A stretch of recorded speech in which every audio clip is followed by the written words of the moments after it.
trip to an island off Greece soon took a turn for the worse as Valerie Cox found her husband Brian fighting for his life in a hospital in Athens. While Brian was originally diagnosed with a stroke, it was soon discovered that he was in fact suffering with encephalitis, a rare yet often deadly neurological condition. This morning we're going to be joined by journalist Valerie Cox via Skype. But before we talk to her, we've consulted paediatric neurologist at Children's Health Ireland at Temple Street, Dr. Declan O'Rourke. So it's difficult to say. Can you break it down for us, Declan, what encephalitis is? Yeah, so encephalitis, it's a serious condition that results from inflammation of the brain or the brain tissue, and it can affect patients of all ages, from babies right up until adults.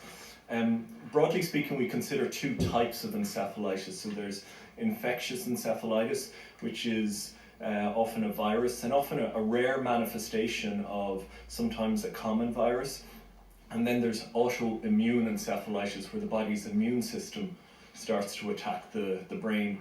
And so the symptoms at presentation, they can sometimes be vague, but quite often they're flu-like symptoms with headache and light sensitivity. But the clue to encephalitis is often this associated neurological conditions, so reduced level of consciousness, acute changes in behavior, seizures. And then some patients who have autoimmune encephalitis can have additional features like very unusual movements or sometimes psychiatric features. And because it's such a serious condition, it's important to increase awareness amongst the general public and physicians so that treatment for the condition can be started quickly. And the reason, and sometimes we're in a position where we're treating aggressively while at the same time we're doing lots of tests to try and find out what type of encephalitis you're diagnosing while you're treating it. Exactly. And the reason why we need to do that is because some patients with encephalitis won't survive. Wow. And patients who do survive, as you'll hear, I'm sure, with Valerie's story, often there can be quite significant disability.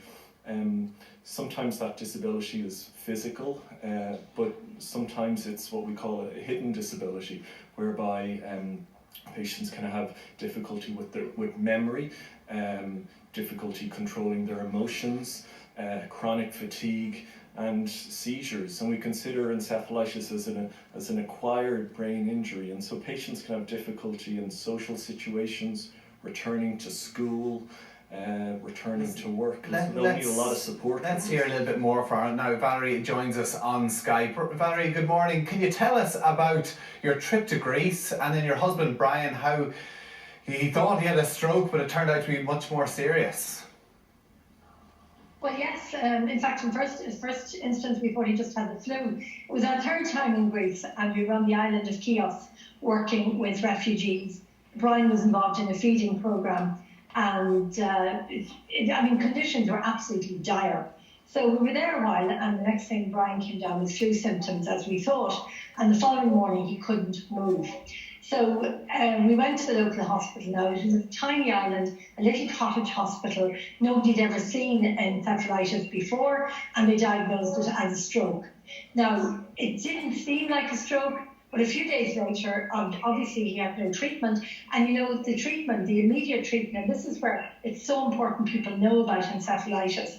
1 in 250,000 people are going to get encephalitis. And the mortality rate is huge without treatment. It's up to 80%. But that comes down to about 10 to 30 if people get treatment. Now, Brian didn't, and he didn't get it for about a week. So he was airlifted from the island to a wonderful high-tech hospital, Igea, in Athens, where they brought him in. It's this hospital, they take your passport off you before they even let you in. But there were a number of doctors waiting. They knew from the reports from Chios that it wasn't a stroke, and they diagnosed it immediately as herpes viral encephalitis.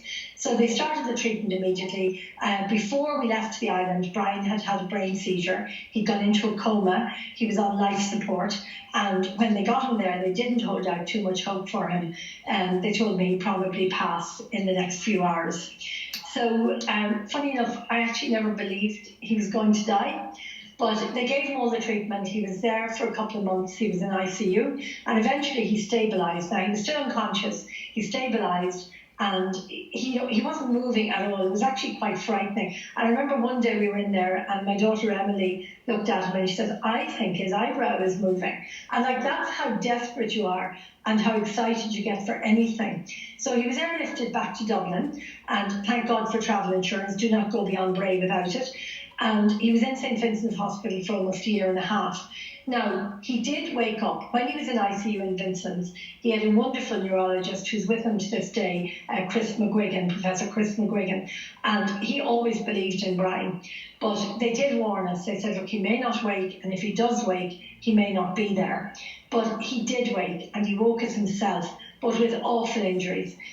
He couldn't move. He couldn't eat, he couldn't talk, he couldn't do anything. And Brian actually had to relearn all of those things. And the medical staff were wonderful. I mean, they worked on all of these things and brought him back. Then we had also trouble getting him into rehab, and eventually got him into Leopardstown Park Hospital, which is a tiny rehab unit where they're absolutely wonderful. And they got Brian walking now on a walker and so on. He came home at the end of August in 2017. He'd become ill at the beginning of April the previous year. And we got him home, and, you know, it's a long slog. There is permanent brain damage. In Brian's case, it's not too serious. We're an extremely lucky family. The other thing is there can be also personality changes. And there wasn't for Brian. Brian woke up as himself, which was amazing. Before this happened, he was a great golfer. Now he can get back on the golf course in a buggy, and he just literally gets out and hits the ball and gets back in again. And his golf is also blaming the bad golf. No, that's phenomenal, Valerie. I mean, what a recovery he's made. It's extraordinary, but you see, this isn't what happens to everybody. I mean, another family we know, the Leddy family, Jerry Leddy, who worked in RTE, he got it in 2018, actually when he was on the golf course, 78 years old. He was in ICU in Vincent for 10 weeks, and he didn't make it. So you see, there's the luck of the draw there as well, and I'm very conscious that we have been very lucky and other people haven't. Absolutely. And Valerie, you, as you say, it is luck of the draw. You mentioned your neurologist in Vincent's there, and Declan, you work out of Temple Street. In terms of children, do children tend to make a good recovery? Like, as you mentioned, there can be changes to character, personality even that you're dealing with. Yeah, I mean,